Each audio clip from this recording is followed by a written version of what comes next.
Hello, in this video I want to show you 1000BASE-T1 compliance testing and especially the droop test. For the droop test you need to have the DOT that's capable for 1000BASE-T1 of course.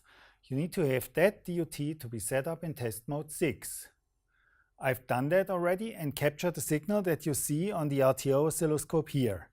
So what is test mode 6? Test mode 6 is a sequence of 15 symbols of +1 followed by 15 symbols of -1. As a consequence, this is a 25 MHz signal. So what you see here is a capture of test mode 6, and you see there is a flat line on top and on the bottom. So this is an ideal signal to capture and analyze the droop of the electronics. So let's do the compliance test. When we do the compliance test, you start analysis, select compliance test, select 1000BASE-T1. Now the compliance test configuration window starts and you select the proper test, which is the maximum output droop test. That's highlighted here.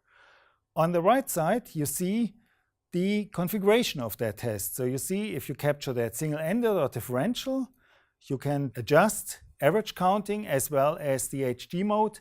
That increases further the resolution of the oscilloscope to get a better accuracy.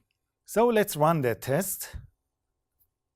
When we start that test, the oscilloscope is configured automatically, so the RTO does the proper setup. Now a guided step starts to do the proper setup. You see here the proper configuration, which is single-ended. What you see is exactly matching to our setup that we have now.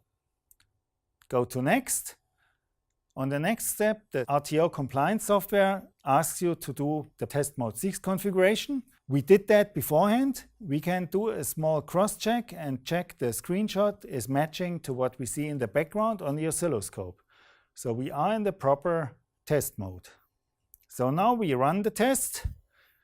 The RTO is configured automatically by the compliance software. The scope speed is analyzing, and when it's done, you see the test result, and you see we passed that test. When you further want to analyze the test results, the best method is to go into the test report that's generated by the scope speed.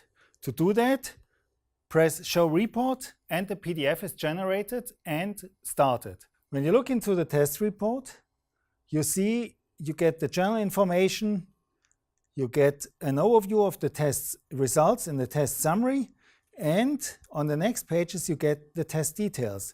When you look into the test details, you see the actual results plus the limit, so you see how big your margin is, and you even get a screenshot of the droop test that you see here.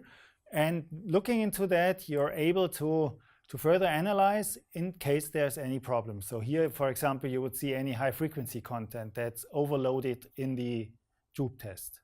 You now saw how easy it is to do 1000BASE-T1 compliance test with the RTO oscilloscope, especially when you look into the droop test.